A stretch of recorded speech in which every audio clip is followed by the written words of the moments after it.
I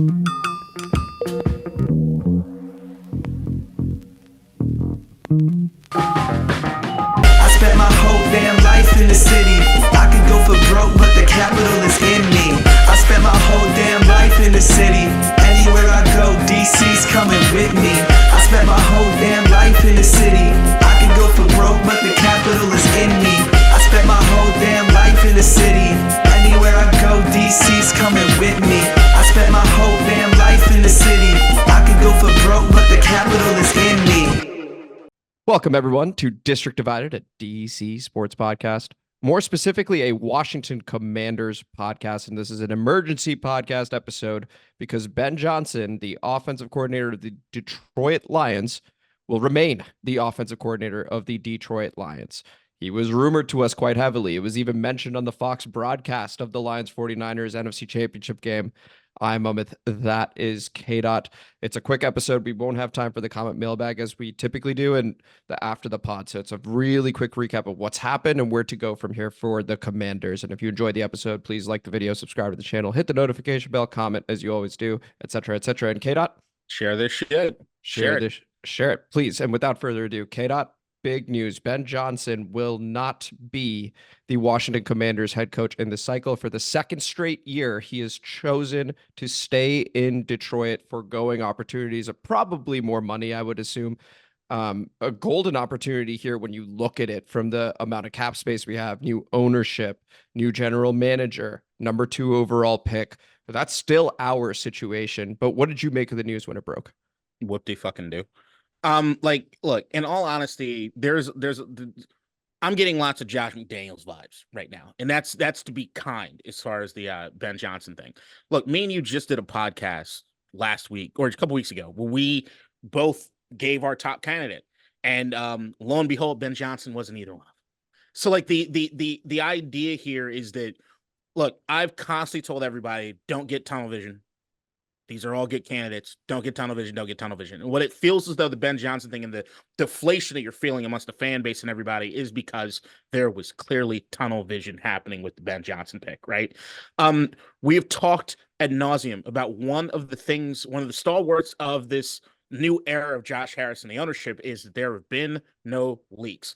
The idea that anyone in the media really think that they have a good handle on what it is or where the rankings are for Adam Peters and the rest of the front office is ridiculous. They don't know. And I think that's what's happening is that the speculation hits one way and it continues. When your sources are just other reporters talking on the same thing, then you start, there's an echo chamber. And I think that's what happens. And if I could give a real quick shout out to our GOAT, ESPN reporter John Keim, who once again got ahead of it and said, look, yeah, this is what I'm hearing is that Ben Johnson is a top choice, maybe even the top choice, but, pump the brakes. It hasn't necessarily happened yet. And then you hear all these other people come out and say it is an absolute lock. It is going to happen. You see, and understandably so for some folks, but there's certain media members. So like Grant Paulson's already like Ben Johnson salivating over the prospect of it. Certainly rallying up fans and stuff like that. Can't blame him necessarily because a lot of people got swept up in it. But shout out John Keim one more time for just being the stalwart of information 100%. And just that cornerstone to let you know what's actually going on. Please continue. Right. And then when Adam Schefter broke yesterday on Pat McAfee telling everybody basically pump the brakes, I think what the collective response was fuck are you talking about, Adam? Like there was this ad that I think everybody just got so hell bent on Ben Johnson and they started fantasizing about all the things Ben Johnson was going to do with it. It took a life of its own. Look, I will say this. Do I think Ben Johnson is a damn good coaching candidate? Yes. If you look everything on paper and what he's done with the Detroit Lions, he's an excited candidate. There are some always concerns in the same way that you have concerns about a lot of these other coaches, which is he able to put up a coaching staff? What is his communication level like on a coaching staff where you can clearly see Dan Campbell's the guy that's the motivator, right? He's the guy that everybody goes to. And also on a coaching staff where if you look at every one of the position coaches, there are tons of guys that have tons of experience and are usually good communicators. I mean, Mark Brunell's a guy that I know I like. I like the way he talks about the game. I like the way he communicates the game. That's your quarterback's coach. What's his involvement with Jared Goff and everything else? So what I'm saying is that Ben Johnson was not either one of us our top guy. We still appreciate him because we don't think there are a lot of bad candidates in this pool. But the idea that that it was Ben Johnson or bust is ridiculous and people need to pump the brakes. Pump the brakes, absolutely. And now you have no choice but to pump the brakes because he is staying. My initial reaction, K-Dot, was, I'm not going to lie, it was a gut punch. I did start to get excited about the possibility, especially when the Fox broadcast started mentioning it too. It felt more and more real to me. And I'm not going to pretend that it's totally fine. Like, what he did with the Detroit Lions was really fun. Even the game he called against the San Francisco 49ers, I thought was excellent. So I'm not going to pretend we didn't miss out on a really good candidate, but like you had just mentioned, there are many, many really good candidates, and I'm still excited about a few of them. So why don't we go ahead and get into next steps over here, Kate? Can I say one last thing on the Ben Johnson? Absolutely. I will say this: when we're trying to figure out like what's what, I think there's an idea that some people like to think about this in the same way that like we have thought about the Washington team in the past, which is that here we go, another guy that just is decide he doesn't want to come coach for us. And I don't think that's a narrative. I think that what you honestly have to look at and what you got to kind of keep in your head is we don't know the rankings that this team has as far as who the candidates are. And if you're Ben Johnson, who's the hottest name as far as any of this candidacy, and you find out you have, as you're seeing, I think Anderson was the one to put out how much he's asking for per year, which is, if it's true that he's asking for $14 million a year, which is completely unheard of for a first-time coach, and you have ownership is like they're balking at that. The idea that you could look at that Ben Johnson would say, I'm supposed to be the hottest candidate, but there's a chance that both of these teams pick somebody else instead of me. There's definitely a try to get, you can't fire me because I quit sort of situation happening here with him. So I'm just saying that take everything with a grain of salt as far as the Ben Johnson thing. Absolutely. And so now let's look at available options at this point that we have interviewed. So I'm going to include that caveat into it. So that rules out Belichick, that rules out Vrabel, that rules out Carroll. Okay, so we're just focusing on the people that we have interviewed. Of course, now the hottest name for a lot of people is going to be Ravens defensive coordinator Mike Macdonald, who, if you look at his record and his scheme, it's been excellent this year. Even against the Kansas City Chiefs, they gave up the 2 touchdowns early. After that, just 3 points the rest of the game.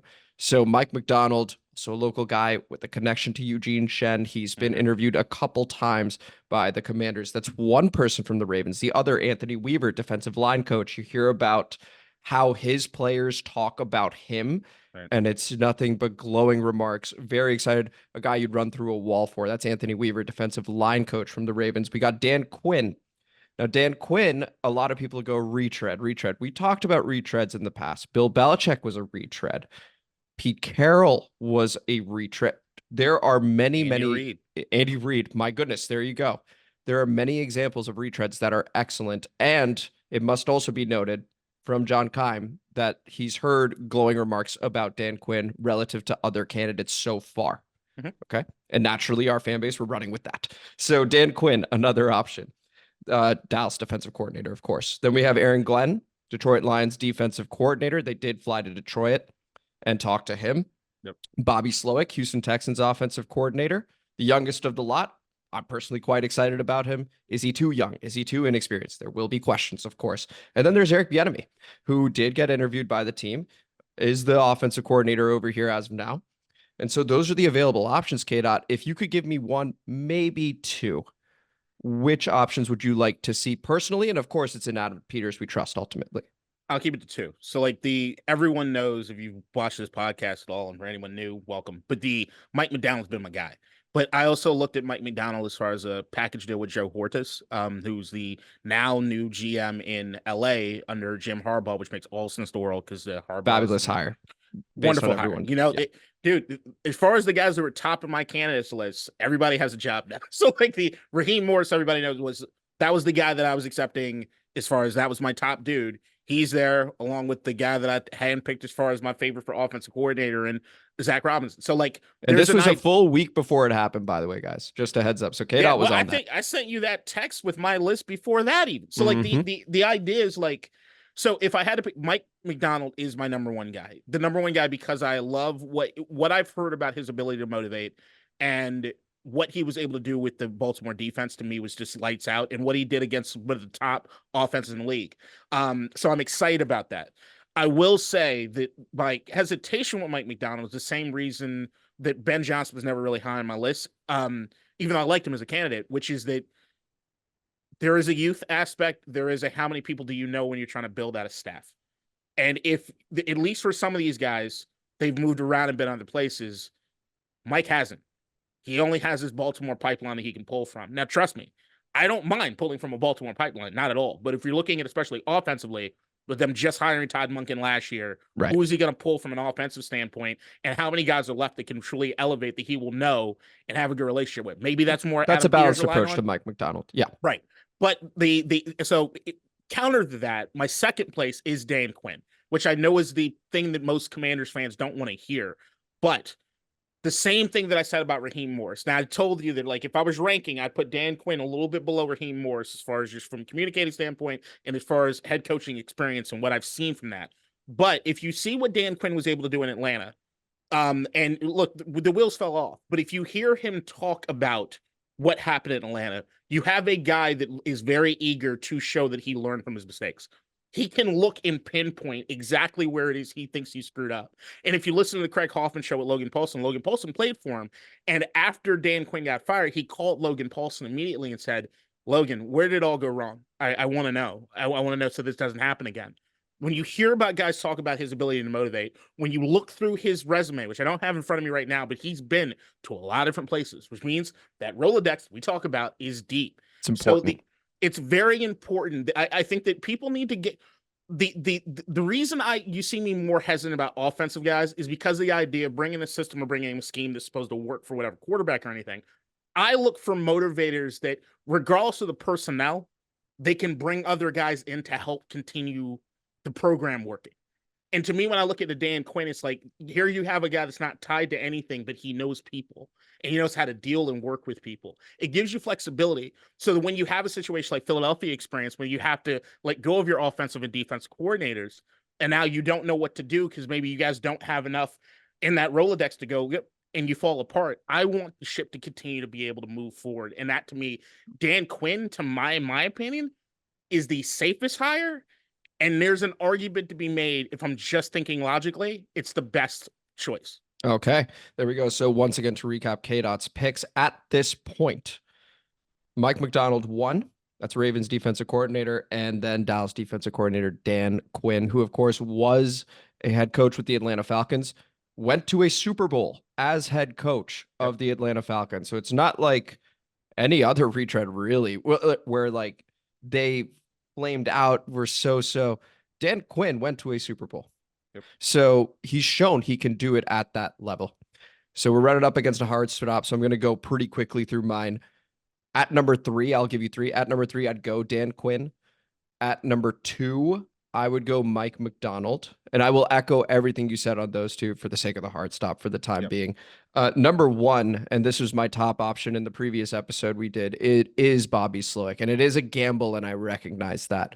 But I do love how similar these situations seem to be. And I think Bobby Slowik, as young as he is, actually may have an underrated Rolodex, if you will, of connections, because he spent time in San Francisco. Then he goes with D'Amico Ryans, who's incredibly well respected, both as a player and now as a coach. So he spent all that time. He's focused on the defensive side of the ball. You see what he's done with CJ Stroud, number 2 overall pick. You saw what he did as passing game coordinator with Brock Purdy, right? So I see him working with young quarterbacks. That's what we are very likely going to have here, and be successful. So I am hopeful that that's what that would be. Now, the question, he's young. Is he a leader of men? Is he a clear communicator? That's for Adam Peters to figure out. That's for Josh Harris to figure out. That's for Bob Myers and Rick Spielman, assuming they're still involved, to figure out.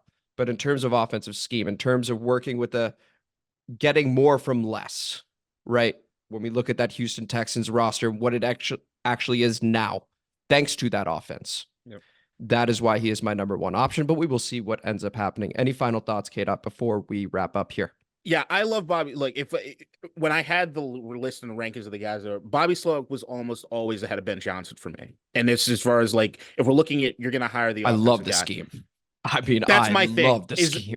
Look, if you're talking about a Shanahan, McDaniels, all the way back to Gary Kubiak, Alex Gibbs, and Mike Shanahan, this is from that tree. And to me, that to me is something that, if you know that, if you understand that, and if you have a guy like Adam Peters who still has ties to the San Francisco organization, the idea of filling out a coaching staff to try to help out a Bobby Slowik with guys that can understand and give the players the information they need because they understand the system. That to me helps him out. That's why, in my opinion, Bobby Slowik was always going to be a superior candidate to Ben Johnson, was just the idea of I don't think people quite understand how important it is for the head coach that's going to be here to be able to help filling out a staff. It's really vital, guys. Like, it's really, really important. And that's the knock I have on Mike Macdonald. That's the knock I have to Bobby Slowik, which, once again, Adam Peters can try to make that up. But I think that when you're hearing Dan Quinn and you want to have that negative thought process that, oh my God, it's just another Ron Rivera. Ron Rivera went to a Super Bowl too. It ain't the same thing. It's not. It's a little different. It's just, it's different. I understand the hesitation, but calm down. Last thing, it's not about moving the needle and what excites you necessarily. Right. It's about the right hire. Right. This is how we're doing things moving forward, right? We've already done the flashy hires in the past. Let's see what happens from here. This was District Divided, a DC sports podcast, more specifically a Washington Commanders podcast. Thank you guys so much for listening to this emergency pod episode where Ben Johnson chooses to stay with the Detroit Lions for another year. I am Amit. That is KDOT. If you enjoyed the episode, please like the video, subscribe to the channel, hit the notification bell, comment as you always do. We will do the comment mailbag and the after the pod Friday, 2 p.m. as we always do. And KDOT, share this shit. We dodged a bullet with Ben Johnson, people. We dodged a bullet. All right. Time will tell. Hopefully we did. Hiring Raheem. Until then, take it easy. In DC, we're just hoping that you listen.